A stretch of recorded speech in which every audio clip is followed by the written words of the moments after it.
بسم اللہ الرحمن الرحیم۔ السلام علیکم، میرا نام محمد نواز، میرا تعلق پاکستان گلگت بلتستان سے ہے۔ میں امید اس پاک ذات پر کرتا ہوں کہ آپ بھی بالکل خیر کے ساتھ ہوں گے۔ حدیث قدسی وہ حدیث ہوتی ہے جسے اللہ تعالیٰ نے جبرائیل علیہ السلام کے ذریعے سے نبی صلی اللہ علیہ وسلم تک پہنچایا،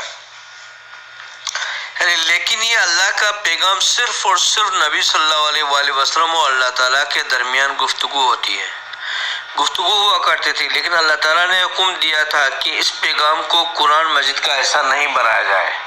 میں امید کرتا ہوں کہ حدیث قدسی کا مفہوم آپ کو سمجھ میں آ گیا ہوگا۔ ایک اچھے شوہر کی شادی کے بعد کی ذمہ داریاں۔ ایک اچھا شادی شدہ مرد کو چاہیے کہ گھر کی تمام ذمہ داریاں خود اٹھائے، چھوٹی بڑی تمام ضروریات کو اپنی ذمہ داری سمجھے، گھر کا پورا بوجھ خود اٹھائے، گھر والوں پہ اپنا بوجھ نہ ڈالے، خود بھی گھر پہ بوجھ نہیں بنے۔ شوہر اپنی عورت کے لیے مزاجی خدا ہوتا ہے، شوہر اپنی عورت کے لیے مزاجی خدا ہوتا ہے۔ نمبر 2 بیان کرتا ہے کہ آپ کے اندر احساس ذمہ داری پایا جانا چاہیے۔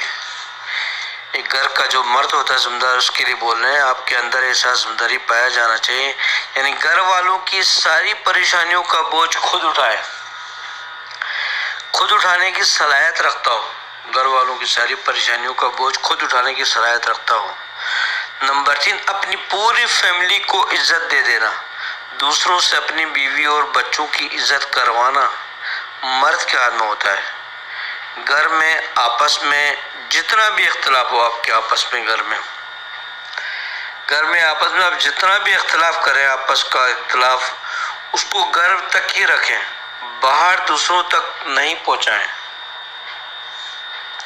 علاقے میں محلے میں شور نہیں کریں۔ اس میں شوہر اور بیوی بچوں کی عزت ہے کہ گھر کی بات گھر میں رہے۔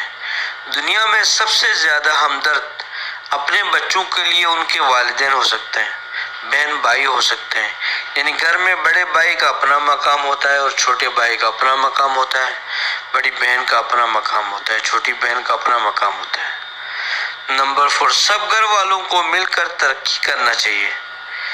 گھر کا فرد اگر کوئی کاروبار کر رہا ہے تو سب گھر والے اس میں اپنا کردار ادا کریں، جتنا وہ کردار ادا کر سکتے ہیں، اب کے والد ہو، بھائی ہو، کسی کے بھی کاروبار میں ہاتھ بٹائیں۔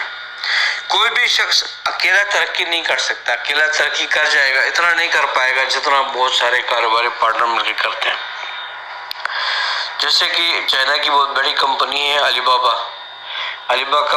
کا فاؤنڈر کے ساتھ 18 پارٹنر ہیں، وہ لوگ مل کے کام کرتے ہیں، کبھی کوئی لڑائی جھگڑ نہیں، کئی کمپنیاں کھول دی انہوں نے۔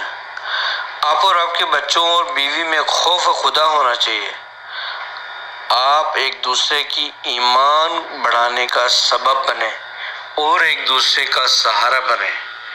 میں امید کرتا ہوں کہ آپ میرے چینل کو لائک اور سبسکرائب کریں گے، اپنے دوستوں تک فارورڈ کریں گے۔ شکریہ۔